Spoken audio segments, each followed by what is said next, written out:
Vamos ler então. Números capítulo 35, verso 1. Diz assim a palavra do Senhor. E falou o Senhor a Moisés nas campinas de Moabe, junto ao Jordão, na direção de Jericó, dizendo: dá ordem aos filhos de Israel que da herança da sua possessão deem cidades aos levitas em que habitem, e também aos levitas dareis arrabaldes ao redor dessas cidades. E terão estas cidades para habitá-las, porém os seus arrabaldes serão para o seu gado e para os seus bens e para todos os seus animais. Amém. Vamos orar. Ó Senhor amado, nós estamos aqui reunidos mais uma quarta-feira para estudarmos, Senhor, lermos a sua palavra, estudarmos a sua palavra, meditarmos em mais um capítulo da sua sagrada palavra, Senhor, e também buscarmos a Ti em oração. Nós pedimos, abençoa, fale conosco, Senhor, que o Espírito Santo nos abra o entendimento deste capítulo maravilhoso, importante, e que o Senhor aplique a nossa alma, nos edifique, Senhor. Nós pedimos em nome de Jesus. E depois, quando formos orar, e baseando, Senhor, neste capítulo, que o Senhor nos ensine a orar, nos dirija em oração, Senhor. Nós pedimos isso para o nosso bem, para o seu louvor, para a sua glória, com perdão dos nossos pecados, em nome de Jesus. Amém e amém. Graças a Deus. Nós temos visto, irmãos, nos últimos estudos bíblicos, esses últimos capítulos, eles são capítulos preparatórios. E Deus ele está chamando a atenção do seu povo para o que vai acontecer. E, ao mesmo tempo, também fazendo eles lembrarem, né? Lembrarem do que já ocorreu.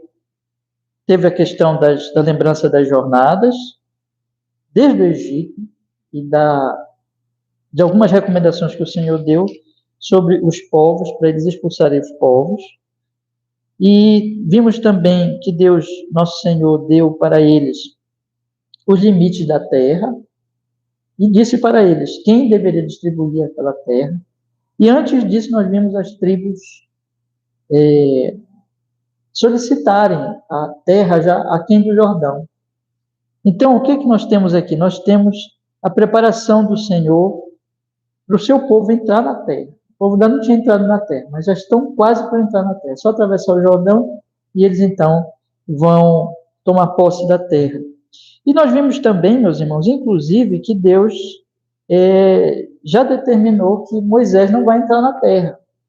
Mas ele preparou tudo para que, na liderança de Josué, deixou Josué liderando, para que então Josué atravessasse o Jordão com o povo e invadisse a terra. Então nós estamos vendo o que nesses últimos capítulos? A preparação para a invasão. Nós estamos no limiar da herança. Nada ainda tinha acontecido em termos de verdadeiramente a terra prometida, apesar de que já tomaram posse de parte aquém do Jordão, mas a terra prometida mesmo era passando o Jordão. E ainda não tinha acontecido. Mas aqui Deus não está prometendo, e tudo aqui é pela fé. As pessoas estão agindo pela fé. Então nós temos visto, irmãos, a ligação desta verdade com a nossa fé hoje. Nós vivemos uma época em que nós não temos mais questão da terra, né? Então Deus não promete para nós, para a igreja, que ela vai invadir um país, que vai tomar posse de uma terra, nada disso, mas ele promete a terra, o novo céu e a nova terra. Então, a nossa herança não é aqui, mas a nossa herança é para o outro mundo. E o que nós podemos observar, então, é que existe uma preparação aqui, as Escrituras. Quando nós olhamos, por exemplo, para a carta aos Hebreus, as Escrituras, elas dizem assim, olha, aquilo que aconteceu lá não era definitivo, né? Sacrifícios, todas aquelas coisas, o sacerdócio, mas verdadeiramente estava apontando para algo maior, para uma aliança definitiva. Aquela aliança ela era passageira, mas havia uma aliança muito melhor, a nova aliança, que viria com o próprio Filho de Deus, se encarnando e vindo morrer por nós, e nos dando a bênção maior que a comunhão com Deus, a salvação de nossas almas. Então, existe, irmãos, uma comparação. Eu tenho procurado, na verdade, todo esse estudo do Pentateuco, mostrar isso para vocês, né? E especialmente agora, nesses últimos capítulos. Mas nós temos aqui o capítulo 35, irmãos, dentro exatamente dessas verdades que eu mencionei para vocês agora, que nós podemos fazer essa comparação, e eles estão já no limiar da promessa, da herança, nós temos aqui Deus dando mais ordens, de novo, para a terra prometida, né? E o que acontece agora? O que está relacionado neste capítulo, o que está descrito neste capítulo, o que Deus ordena neste capítulo, está relacionado ao que Deus já tinha falado no capítulo anterior. Deus não tinha distribuído, dado os limites, melhor dizendo, da terra, e dito quais os homens, né, o sacerdote, Josué, que fariam a distribuição. Agora, faltava uma tribo. Tem uma tribo que ela não vai ficar com um pedaço da terra, porque é uma tribo de sacerdotes, é uma tribo diferente, é uma tribo que trabalha diretamente com o culto. Qual é essa tribo? Tribo de Levi, da onde, então, vem os sacerdotes, o culto e assim por diante. Então, essa tribo não teria um território deles para tomar posse e para, enfim, se separar das outras tribos. Não. A herança deles era o Senhor. Eles eram uma tribo especial, uma tribo dedicada a Deus. Não que os outros não fossem, todo o povo devia ser dedicado a Deus na antiga aliança, mas essa tribo especialmente porque eles, como eu disse, já sabemos disso, evidentemente, eles trabalhavam no culto diretamente e também eram mestres da lei. Os levitas também eram ensinadores, eram mestres, tinham que passar a lei para o povo. Então, Deus era a herança deles, né? O Senhor vem mostrando que a riqueza deles, é muito importante nós notarmos isso, que a riqueza deles era exatamente mais espiritual, mesmo na antiga aliança, era a tribo que não ia receber terra, um território, eles iam receber cidades, como nós vamos ver agora, mas em comparação com toda a herança dos outros, as cidades eram, na verdade, pedaços de terra bem significante em relação às outras tribos que iam receber territórios mesmo, né? Partes grandes da terra. Então, o que nós temos aqui? Nós temos Deus mostrando, olha, eu sou a herança de vocês são uma tribo especial, mais privilegiada que todas, né? Na verdade, porque vocês trabalham diretamente com o culto, e vocês vão ser aqueles exemplos para o resto do povo, de pessoas dedicadas a mim, que me servem, que fazem o culto, que cuidam do tabernáculo, do futuro templo, quando lá depois, muito tempo depois, Salomão fosse construir o templo, e vocês são a tribo sacerdotal, que de vocês sai sacerdote, que apresenta sacrifícios. Então, a herança de vocês é o próprio Senhor, é o próprio Deus, e essa herança material é diminuída, muito diminuída no caso deles. Mas eles iam receber, irmãos. Eles não deixariam de receber, porque eles têm, como todas as outras tribos, eles têm também necessidades materiais. Todo mundo precisa viver e ser sustentado, e Deus não deixa de nos sustentar, né? O Senhor Jesus Cristo diz: buscar em primeiro lugar o reino de Deus, a sua justiça, e as outras coisas vos serão acrescentadas. Deus não despreza as nossas necessidades materiais, ao contrário, Ele cuida de nós, mas Ele quer nos ensinar sempre que o mais importante é a nossa riqueza espiritual. Então, no caso dos levitas, não vai ser diferente, Deus vai cuidar deles. Eles são como os pastores daquela época. Eles vão ter um trabalho dedicado à igreja daquela época. E eles vão ser sustentados pela igreja daquela época. Eles não vão ter um trabalho, vamos dizer assim, como os outros, trabalhar na lavoura, trabalhar diretamente, ter seu sustento ali na terra. Não, o sustento deles vai ser o culto, porque eles trabalham diretamente com o culto.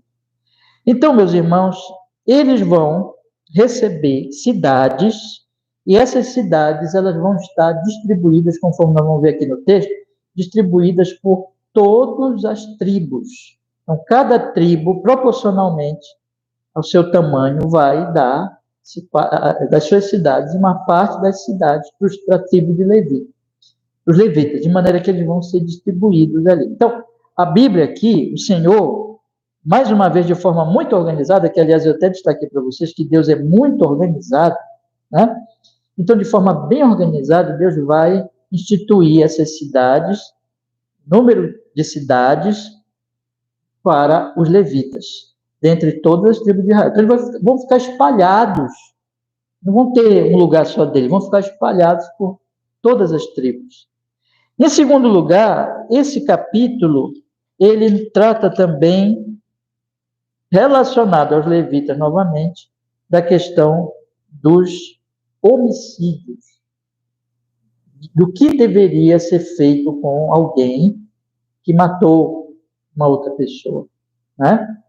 Então, nós vamos ter a cidade, dentre essas cidades que são dadas para os levitas, vamos ter aquelas cidades chamadas cidades de refúgio, que é a cidade em que os homicidas correriam para se refugiar do vingador, que era um parente do morto, né? E aí Deus vai, é muito interessante esse capítulo, porque Deus vai determinar essas cidades e vai fazer uma separação entre aqueles que mataram de forma, sabe, premeditada mesmo, planejada, e aqueles que mataram de forma a que foi mais um acidente. Então, Deus vai determinar um tipo de julgamento, um tipo de procedimento com esses dois, vamos dizer assim, que tiraram a vida do próximo, mas não com a mesma intenção. E o ponto aqui, conforme nós vamos observar, é que porque Deus está presente no seu povo, veja, a tribo sacerdotal, é uma tribo que ligava o povo com Deus. Porque Deus está presente entre aquelas pessoas, Deus, então, santifica aquelas pessoas. E a morte é alguma coisa que contamina a terra, contamina o povo. Então, Deus vai lidar com a morte de maneira que seja resolvido esse problema. Nós já vimos lá atrás que quando uma pessoa pegasse no morto, né, as pessoas vão morrer mesmo, né? E, inevitavelmente, vai se ter contato com o morto durante a vida. Então, quando tinha naquela época, né, contato com o morto, o povo ficava, a pessoa que tivesse contato ficava contaminada cerimonialmente e tinha a lavagem, tinha a purificação. E aqui, mais uma vez, volta a questão da morte. Só que aqui é diferente. Aqui é mais grave.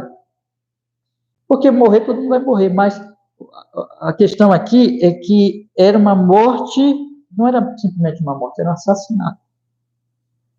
Então, isso agravava o caso. A morte em si já contaminava, mas uma morte provocada por um ser humano contra o seu próximo é gravíssimo, né? Vai contra os 10 mandamentos, vai contra o 6º mandamento, não matarás. Então, Deus aqui vai mostrar a seriedade disso. Então, meus irmãos, nós temos essas duas coisas aqui. A cidade dos levitas e a cidade de refúgio entre essas cidades dos levitas, e tudo ligado aos levitas, porque depois eu vou explicar melhor qual é a ligação dos levitas exatamente com esses que tiraram a vida do seu próximo. Por que eles tinham que tomar conta disso? E como nós podemos aplicar isso à nova aliança hoje? Né? Porque não vai ser exatamente assim na nova aliança, não vamos ter hoje cidade de refúgio, né? Essas coisas foram para aquele momento, mas isso tem uma ligação muito grande conosco no tempo da nova aliança. Então, eu quero começar a ler com vocês aqui, como eu tenho feito sempre, e na medida que nós formos lendo, nós vamos destacando algumas coisas importantes aqui, explicando algumas coisas importantes. Então, vamos ler novamente, irmãos. Acompanhe comigo a partir do primeiro versículo. Números, capítulo 35, a partir do primeiro versículo. Diz assim a palavra do Senhor. E falou o Senhor a Moisés nas campinas de Moabe, junto ao Jordão, na direção de Jericó, dizendo, veja, eles estão já para atravessar o Jordão, então está perto da herança, né, da terra prometida. E o que Deus falou para Moisés? Sempre Deus falando, sempre Deus determinando tudo o que iria acontecer. E no versículo 2 diz: dá ordem aos filhos de Israel, que da herança da sua possessão deem cidades aos levitas, em que habitem, e também aos levitas dareis arrabaldes ao redor dessas cidades. E terão estas cidades para habitá-las, porém os seus arrabaldes serão para o seu gado, para os seus bens, para os seus animais. E os arrabaldes das cidades que dareis aos levitas, desde o muro da cidade para fora, serão de 1000 côvados em redor. E de fora da cidade, do lado do oriente, medireis 2000 côvados. E do lado do sul, 2000 côvados. E do lado do ocidente, 2000 côvados. E do lado do norte, 2000 côvados. E a cidade no meio. Isto terão por arrabaldes das cidades. Das cidades, pois, que dareis aos levitas, haverá 6 cidades de refúgio, as quais dareis, para que o homicida ali se acolha. E além destas, lhes dareis 42 cidades.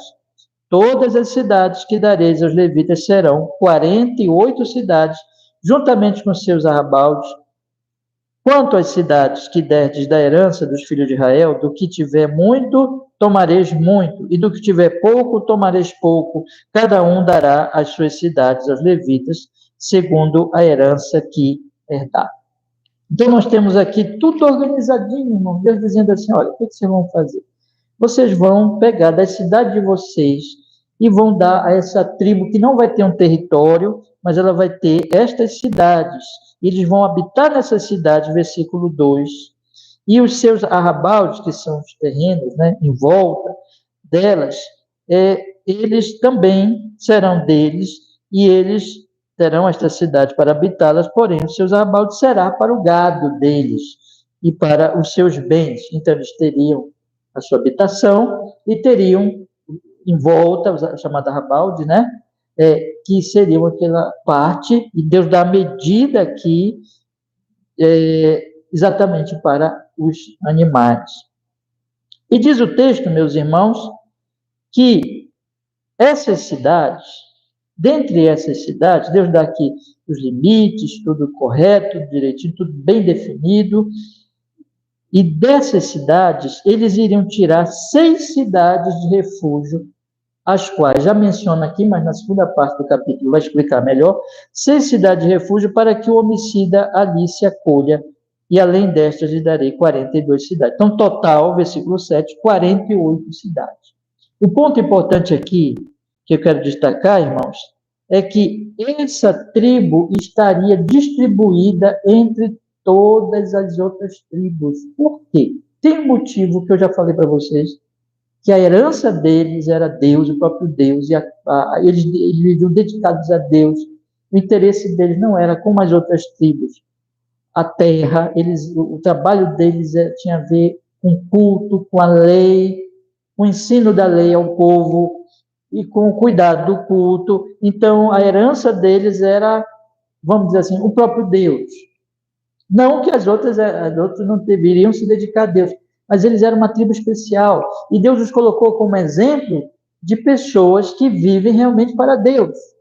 Era isso que essa tribo deveria ser. E essa situação mesmo, de que eles não receberiam a herança, mas cidades que, se você fosse colocar as medidas, era muito menor do que qualquer outra herança das outras tribos, é para mostrar que o mais importante era Deus, para todo o povo, ele seria exemplo disso. Mas, em segundo lugar, nós temos, irmãos, que essas cidades não ficariam restritas a uma tribo ou outra tribo, mas as cidades seriam distribuídas entre todas as tribos. E diz aqui, o versículo 8, que quando eles dessem essas cidades, eles fariam proporcionalmente, conforme o tamanho da herança.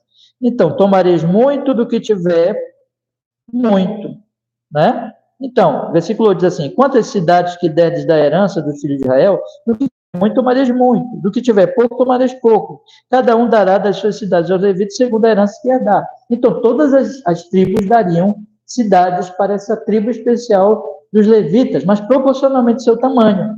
Então, quem tiver muito, dará muito, quem tiver pouco, dará pouco. E o total das cidades, como eu estou explicando para os irmãos, versículo 7, 48 cidades. Então, estariam distribuídos em todo o povo, estariam permeando toda a nação. Por que isso, irmãos? Porque Deus queria que tivesse perto de cada tribo, a tribo que era a tribo sacerdotal e de mestres da lei. Eles deveriam, e Deuteronômio vai deixar isso claro, né, que eles deveriam ensinar a lei para o povo. Então, convinha que eles estivessem distribuídos em todas as tribos e não ficassem numa tribo só, num pedaço só de terra, próximos apenas às tribos vizinhas, distantes das outras, mas eles estariam em todas as tribos, permeando as tribos com conhecimento do Senhor, com conhecimento da lei, com uma vida, veja só, dedicada a Deus, mostrando pelo exemplo deles que, como pessoas que não receberam terra nenhuma, pedaço de terra nenhuma, mas tinham apenas cidade, mostrando que Deus era mais importante, e ensinando para todas as tribos a lei do Senhor, a aliança do Senhor. Então, Deus, em sua sabedoria, organizou tudo isso, organizou inclusive a distribuição, como eu disse, a tribo maior daria mais, a menor daria menos, assim por diante, mas o mais importante aqui, que o interesse do Senhor é que o conhecimento de Deus estivesse em todo o seu povo.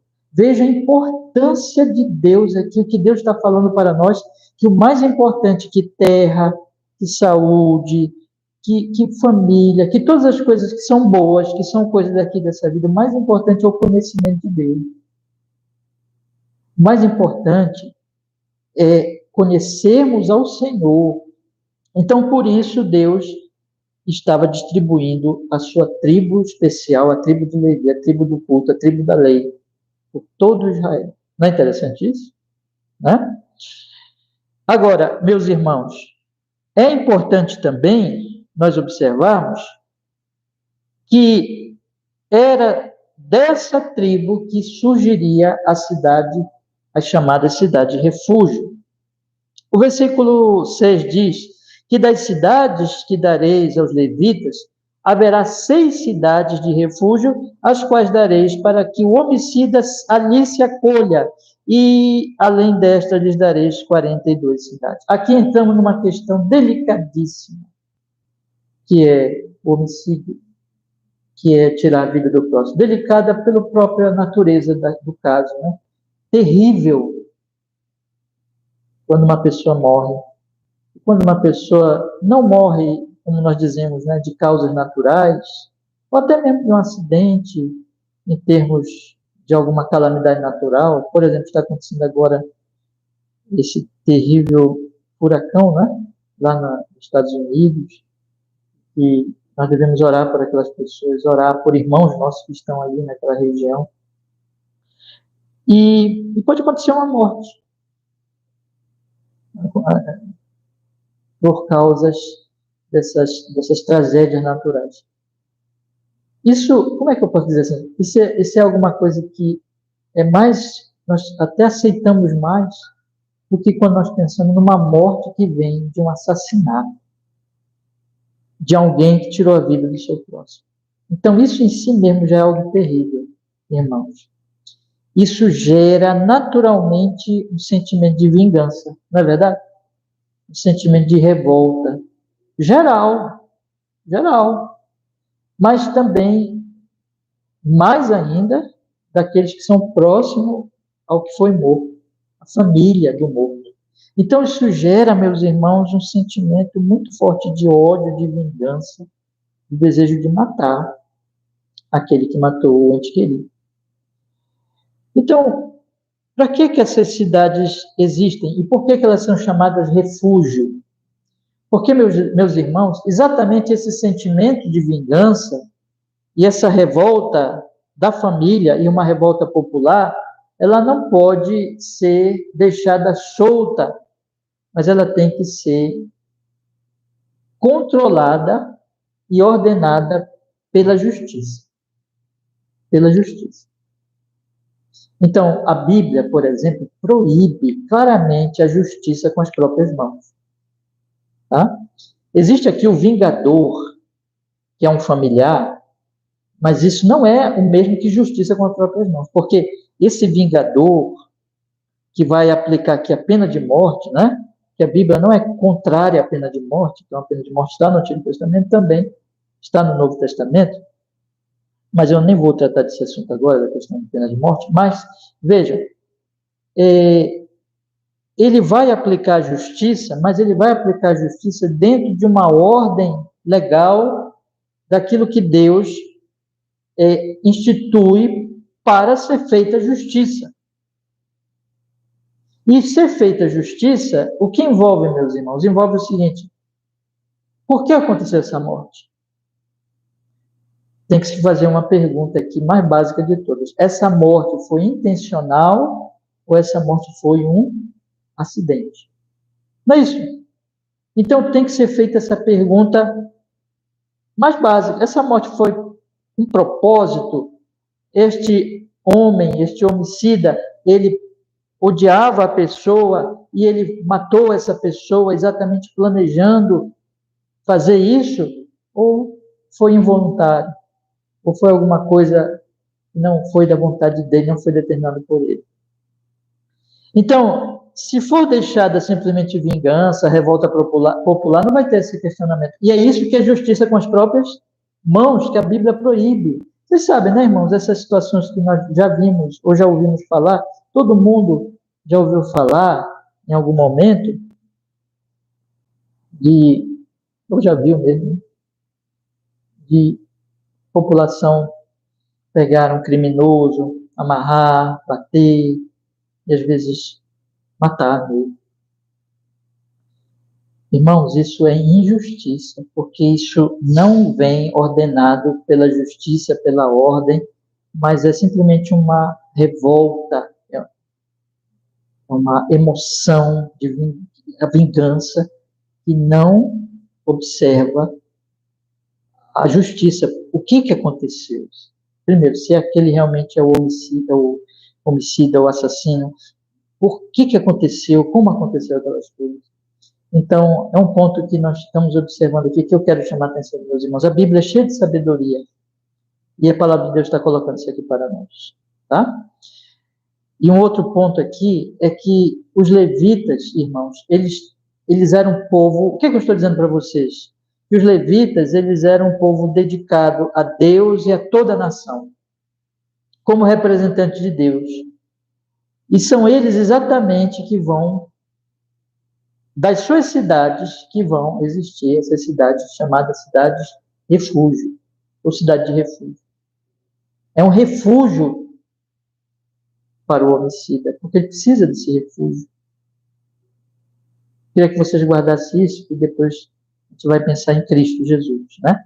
Mas o homicida, ele precisa de refúgio, desse refúgio da justiça, por caso dele ser julgado, para que seja feita realmente justiça, e não uma mera revolta. E os levitas são os que vão oferecer refúgio ao homicida, refúgio ao pecador. Eu vou repetir isso. Os levitas são os que vão proporcionar, oferecer refúgio ao pecador. A tribo sacerdotal, a tribo que representa o povo diante de Deus e que traz o conhecimento de Deus pelo ensino da lei, essa tribo oferecerá refúgio ao pecador, meus irmãos. Mas vamos então entrar agora propriamente na cidade de refúgio. Leiam comigo a partir do versículo 9, tá? Vamos ler aí. Então diz assim a palavra do Senhor, Números 25, versículo 9. Números 35, versículo 9. Diz assim: Mas falou mais o Senhor a Moisés, dizendo: Fala aos filhos de Israel, e dize-lhes: Quando passardes o Jordão, a terra de Canaã, fazei com que vos estejam à mão cidades que vos sirvam de cidade de refúgio, para que ali se acolha o homicida que feria alguma alma por engano. E estas cidades vos serão por refúgio do vingador do sangue, para que o homicida não morra, até que seja apresentada à congregação para o julgamento. Então, vamos explicando aqui para nós já percebermos o que Deus está ordenando. Então, seria escolhidas cidades, tanto em Canaã como aqui do lado ainda, aqui do Jordão, e que essas cidades seriam, então, cidades refúgio, como eu estou explicando, quando alguém matasse o próximo, ele pudesse correr para lá, para quê, irmãos? Para ser livre do vingador, diz aqui o texto, o homicida que feriu alguma alma por engano, para que ele fosse livre do vingador do sangue. Veja que o texto no versículo 11 já diz, para que ali se acolha o homicida que ferir alguma alma por engano. Não foi intenção dele, mas aconteceu. Tá? Então, para que essa pessoa não fosse morta injustamente, porque ela não é uma assassina mesmo, né? Mas houve ali um acidente, vamos dizer assim, algo não intencional. E essa pessoa pudesse correr para essa cidade de refúgio e achar, então, salvação do vingador do sangue, que é o parente do que foi morto. E o texto diz para que o homicida não morra. Em segundo lugar, ele acha refúgio lá, por isso que é chamada de cidade de refúgio, mas também diz aqui o texto que ele será apresentado à congregação para o julgamento. As coisas não vão ficar assim. Então, a pessoa vai chegar lá e vai alegar o quê? Eu não tive a intenção, não é isso? Eu não tive a intenção. Mas não vai ficar assim, só a palavra dele. Evidentemente que o que matou mesmo também, matou mesmo com a intenção, procuraria essas cidades para dizer assim, mas eu não fiz por querer, né? Mas, então, para as coisas não ficarem assim, para ser feita justiça, haveria o quê? O julgamento, irmãos. Mas para evitar que o vingador matasse alguém que realmente não teve a intenção, era tida essa cidade de refúgio. E para evitar que não fosse livre um realmente que matou, e que deveria ser entregue ao vingador, que era instrumento de justiça, aqui nessa situação, para evitar essa injustiça, haveria o quê? Julgamento. Vocês estão entendendo? Então, é isso que a Bíblia está ensinando aqui. E no versículo 13 diz assim, vamos continuar lendo. E das cidades que derdes, haverá 6 cidades de refúgio para vós. 3 destas cidades dareis além do Jordão, e 3 dessas cidades darei na terra de Canaã. Na terra de Canaã, cidades de refúgio serão. Como eu disse há pouquinho, 3 aquém do Jordão e 3 da cidade, da terra prometida, propriamente dito. Versículo 15, serão por refúgio estas 6 cidades para os filhos de Israel, e para o estrangeiro, e para o que se hospedar no meio deles, e para que ali se acolha aquele que matar alguém por engano. Sempre isso, matar por engano. Olha, e perceba o seguinte, essa justiça e essa cidade de refúgio não seria apenas para o povo, mas seria, irmãos, isso que é mais maravilhoso na lei de Deus. É que isso também seria para o estrangeiro, para que se hospedasse no meio deles. O estrangeiro teria os mesmos direitos de defesa. Não é interessante isso? A Bíblia, irmãos, não ensina que nós devemos odiar o estrangeiro. Nós devemos amar o estrangeiro. Guarde isso. Tá? A Bíblia derruba essas divisões entre povos. Deus é justo para todos e Deus oferece refúgio a todas as nações. Não é interessante? Vamos continuar lendo. Diz o versículo 16, porém, se ferir com instrumento... Antes de eu continuar, veja, até aqui estava o ponto, ferir por engano, não teve a intenção, não foi o propósito dele, feriu por engano. Mas a partir daqui, nós vamos observar que o texto coloca aquelas pessoas que realmente mataram com intenção. Mataram mesmo, porque tiveram ódio daquela pessoa, premeditaram, e para isso usaram instrumentos ou até a própria mão. Né? Então veja o que o texto diz. Vamos ler a partir do versículo 16. Porém, se o ferir com instrumento de ferro e morrer, homicida é, certamente o homicida morrerá. Então, esse é realmente o homicida, aquele que vai mesmo e mata com intenção. Ou se ferir com uma pedrada, versículo 17, de que possa morrer e morrer homicida, é certamente homicida morrerá. Homicida é, certamente homicida morrerá. Ou se ferir com instrumento de pau que tiver na mão, do que possa morrer e ele morrer, homicida é, certamente morrerá o homicida. Então, se usar qual for o instrumento, de ferro, uma pedra ou de pau, o vingador do sangue, versículo 19, matará o homicida, encontrando-o, matá-lo-á. Tá? Então, Deus aqui está dizendo que na época era feita justiça exatamente por este vingador do sangue, dentro da legalidade ali. Não é justiça com próprias mãos. Vocês estão vendo que é tudo regulado pela lei, nesse caso específico aqui, pela lei do Antigo Testamento. Vamos ver o versículo 20, que continua falando desse que matou de forma premeditada. Se também o empurrar com ódio, ou com mau intento, lançar contra ele alguma coisa e morrer, ou por inimizade o ferir com a sua mão e morrer, certamente morrerá aquele que o ferir, homicida é, e o vingador do sangue, encontrando o homicida, o matará.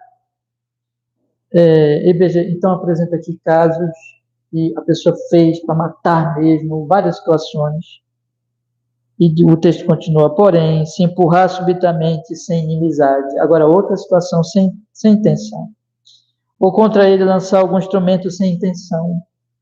Ou sobre ele deixar cair alguma pedra sem o ver, de que possa morrer, e ele morrer, sem que fosse um inimigo, nem procurasse o seu mal. Então a congregação julgará entre aquele que o feriu e o vingador do sangue, segundo estas leis. E a congregação livrará o homicida da mão do vingador do sangue.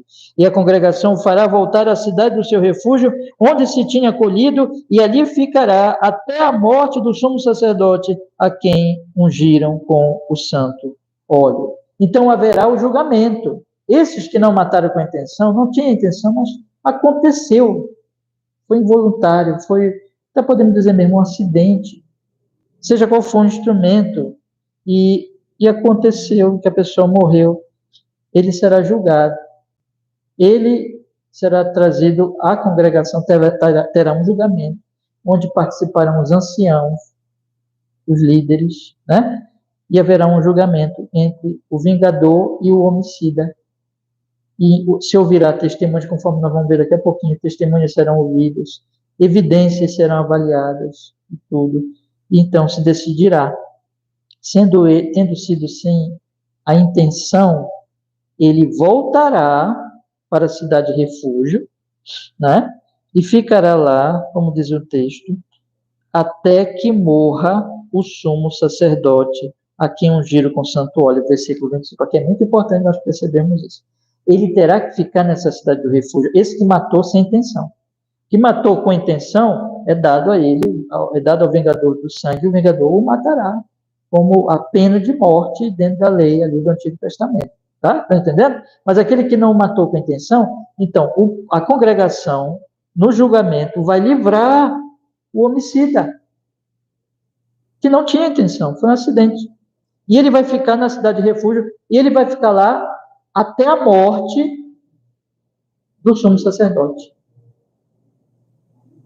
O ponto aqui é que ele não poderá voltar para a sua casa, para a sua cidade, ele ficará como uma espécie de prisioneiro ali, nessa cidade. Mas ainda assim é uma cidade de refúgio.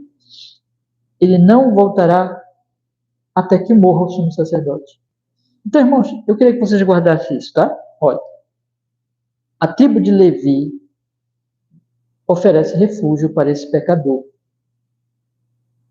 para esse homicida, não intencional. E o sumo sacerdote terá que morrer para que ele volte para a sua cidade natal. Vocês conseguem perceber o que significa isso? A tribo de Levi oferece refúgio e o sumo sacerdote tem que morrer para que ele seja livre daquela situação. Vocês percebem o significado disso? Mas vamos continuar. Bora lá. Versículo 26 diz: porém, se de alguma maneira o homicida sair dos limites da cidade do refúgio, esse homicida, onde se tinha colhido, e o vingador do sangue o achar fora dos limites da cidade de seu refúgio e o matar, não será culpado do sangue. Então, pois o homicida, vou ler o 28 também, pois o homicida deverá ficar na cidade de seu refúgio até a morte do sumo sacerdote, mas depois da morte do sumo sacerdote, o homicida voltará à terra da sua possessão. E estas coisas vos serão por estatuto de direito às vossas gerações em todas as vossas habitações. Meus irmãos, um outro aspecto aqui. Se este homicida involuntário, estou chamando de homicídio involuntário, ele sair, porventura sair da cidade de refúgio, e o vingador do sangue o achar e o matar, o vingador não será culpado de crime de sangue, porque terá aplicado o quê? A justiça.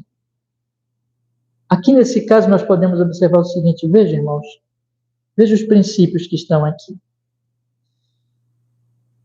Mesmo no caso de uma morte involuntária, de um homicídio involuntário, a terra é contaminada pela morte. A vida humana é muito valiosa, porque diz o livro de Gênesis que ela é valiosa porque os homens foram criados à imagem de Deus. Então, mesmo no caso de uma morte não intencional, se o homicida saísse, ele seria morto e não haveria crime do vingador, por causa do valor da vida que ele tirou, porque a terra foi contaminada pelo aquele derramamento de sangue. Isso nos mostra, meus irmãos, que mesmo no caso não intencional, existe ali algo muito grave quando alguém morre por ação de outra pessoa. Eu queria ler com vocês aqui, irmãos. Eu costumo não ler outros textos, né? Mas eu acho que é interessante nós lermos aqui Deuteronômio, capítulo 19. Já eu volto com vocês para Números, né? Mas eu acho interessante nós lermos Deuteronômio, capítulo 19, que conta também essa situação. Eu queria chamar a atenção de vocês aqui, olha. Vamos ler a partir do primeiro versículo, que diz assim. Deuteronômio, capítulo 19, diz assim: quando o Senhor teu Deus desarraigar as nações, cuja terra te dará o Senhor teu Deus, e tu as possuíres e morares nas suas cidades e nas suas casas, 3 cidades separarás no meio da terra que te dará o Senhor teu Deus para possuíres, preparar-te-ás o caminho e os termos da sua terra que te fará possuir o Senhor teu Deus, dividirás em 3, e isto será para que todo homicida se acolha ali. E este é o caso tocante ao homicida, que se acolher ali para que viva, aquele que por engano, olha de novo, por engano ferir o seu próximo a quem não odiava antes, como aquele que entrar com o seu próximo no bosque para cortar lenha. Então, aqui a Bíblia dá exemplos, dá para entender melhor, né? Então, entrou no bosque para cortar lenha, e pondo força na sua mão com o machado para cortar a árvore, o ferro saltar do cabo e ferir o seu próximo e este morrer. Aquele se acolherá. Vocês percebem? Então, entraram os dois, foi trabalhar com o machado, o ferro soltou e acertou o outro, matou. Meus irmãos, não teve culpa. Foi um acidente. Mas o texto diz que mesmo assim, se ele sair da cidade do refúgio e o vingador o matar, será feita justiça. Por quê? Porque mesmo assim, mesmo que foi um acidente, é a vida humana. Contaminou a terra, entendeu? Veja o valor que Deus dá à vida humana. E veja que também isso nos dá mais um princípio. Que mesmo sem intenção de matar, nós não devemos, claro, nem ter intenção, mas mesmo sem intenção, nós temos que preservar, fazer tudo para evitar o quê? Acidente. Nós não devemos ser causa da morte de ninguém. Existe um texto também na Bíblia, no Antigo Testamento, que diz que se você fizer um andar, você tem que pôr um parapeito para evitar que uma pessoa caia e morra, né? Então, é o cuidado com a vida do próximo. Queria colocar esse princípio aqui. Eu vou seguir adiante, mas eu precisava destacar isso aqui, que mesmo em acidente, mesmo no aspecto do acidente, nós temos que ter cuidado para evitar os acidentes. Dentro de tudo aquilo, irmãos, que nós pudermos fazer, né? Evitar, até onde pudermos, que alguém seja posto em risco, né? É isso. Vamos voltar para Números, para a gente encerrar então. Veja o que diz o versículo 29, será isso um estatuto nas habitações. Aí no versículo 30 diz assim, todo aquele que matar alguma pessoa conforme o depoimento de testemunhas será morto, mas uma só testemunha não testemunhará contra alguém para que morra. E não recebereis resgate pela vida do homicida que é culpado de morte, pois certamente morrerá. Também não tomareis resgate por aquele que se acolher à sua cidade de refúgio para tornar a habitar na terra até a morte do sumo sacerdote. Assim não profanareis a terra em que estás, porque o sangue fez profanar a terra, e nenhuma expiação se fará pela terra por causa do sangue que nela se derramar, senão com o sangue daquele que a derramou. Não contaminareis, pois, a terra na qual vós habitais, no qual eu habito, pois eu, o Senhor, habito no meio dos filhos de Israel. Irmãos, veja aqui, os últimos versículos são importantíssimos, porque diz assim, que esse julgamento não seria apenas uma testemunha. A pessoa chegou lá e disse, esse aqui, ele tinha ódio mesmo e tudo, e ele matou com propósito. Tinha que ser o quê? Mais de uma. O texto diz no versículo 30, todo aquele que matar alguma pessoa conforme depoimento de testemunhas será morto, mas uma só testemunha não testemunhará contra alguém. Por quê, irmãos? Porque o julgamento devia ser justo. Haveria depoimento de pessoas, uma investigação, evidências, testemunhas. Então, o que é isso, meus irmãos? Justiça, para se decidir se a pessoa matou com intenção ou não, né? E outra coisa, matou com intenção, não tem resgate. Não tem animal sendo morto para salvar o assassino.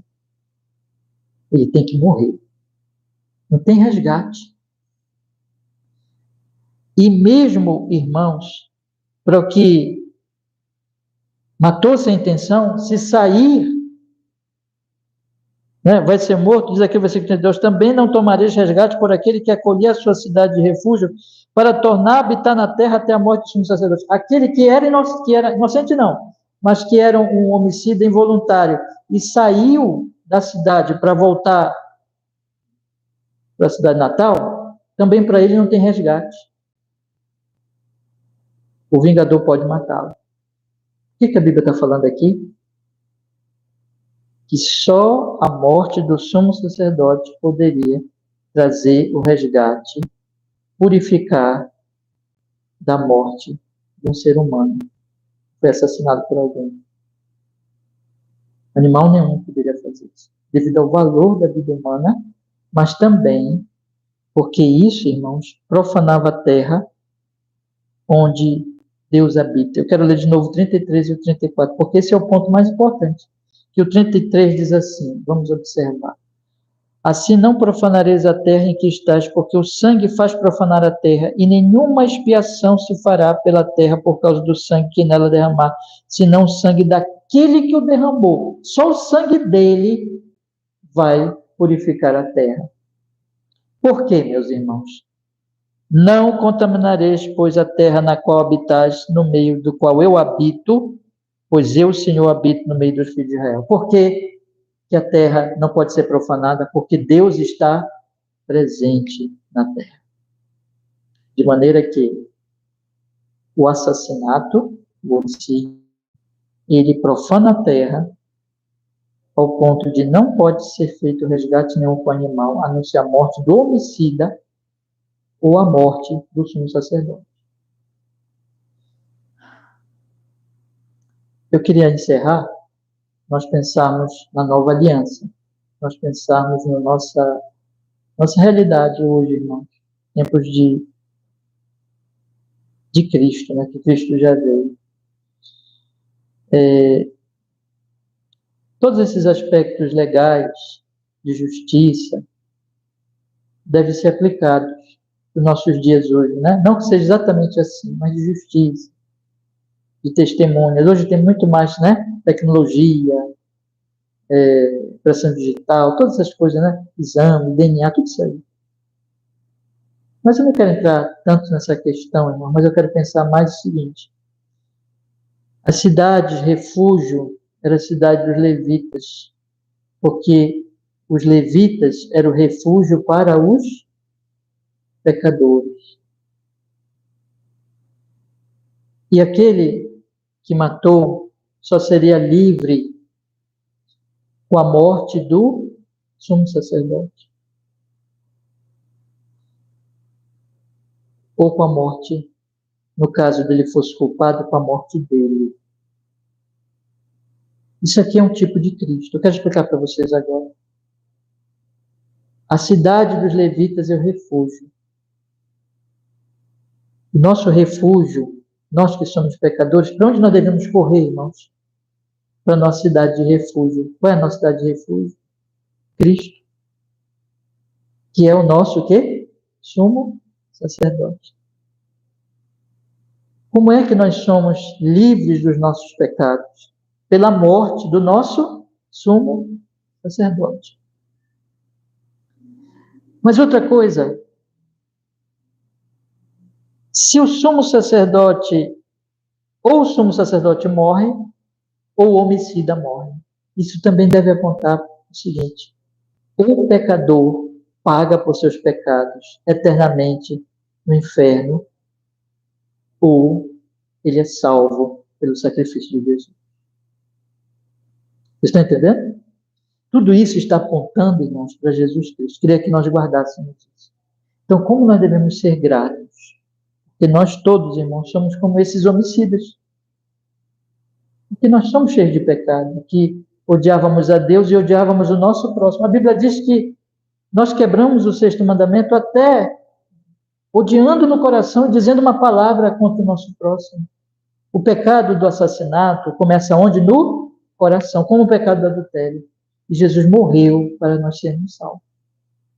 E por último, eu queria que vocês pensassem o seguinte: na medida que nós recebemos o amor de Jesus, nós passamos a amar o nosso próximo, não é isso? E nós passamos a amar a vida do nosso próximo, porque nosso próximo, como nós, somos a imagem de quem? De Deus. Então, como hoje o Evangelho, irmãos, aplicado, nos faz preservar a vida do próximo? Em todos os sentidos, né? Não somente o último caso, isso mesmo, um cristão, né? Não se deve imaginar um cristão fazendo uma coisa dessa, marcando o outro, mas mesmo no nosso coração, nas nossas atitudes, no nosso pensamento, nas nossas palavras, nós devemos ser vivificantes e não provocar a morte dos outros em nenhum sentido. E mesmo, irmãos, devemos lembrar que nada, se que matou sem querer, se o vingador o achasse fora da cidade, ele morreria. Isso nos toca no seguinte: como nós devemos ser cuidadosos com a vida do próximo. Não sendo mesmo prudente, para não fazer nada que arrisque a vida do outro. E por último, me permite dar mais uma última aplicação aqui. É que nós devemos lutar pela vida do próximo, mais ainda no sentido espiritual, sendo pessoas que dão bom testemunho de Cristo, leva elas o Evangelho de Cristo, do amor e da graça de Deus, apontando para elas a cidade de refúgio. Qual é a cidade de refúgio? O próprio Jesus Cristo. Dizendo a elas: venham aqui, vocês acharão refúgio neles. Amém, meus irmãos? Deus nos abençoe. Vamos orar? Vamos pedir que Ele nos fortaleça nessas verdades. Ó Senhor, muito obrigado.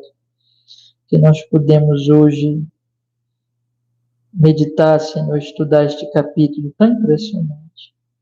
Põe a sua palavra no nosso coração, Senhor, para que nós possamos ser gratos por Jesus, o nosso sumo sacerdote, que assim como o sumo sacerdote tinha que morrer e havia a cidade de refúgio, o Senhor é o nosso refúgio. E o Senhor morreu, deu seu sangue, sua vida para nos purificar, para que nós não morrêssemos. Senhor, somos gratos.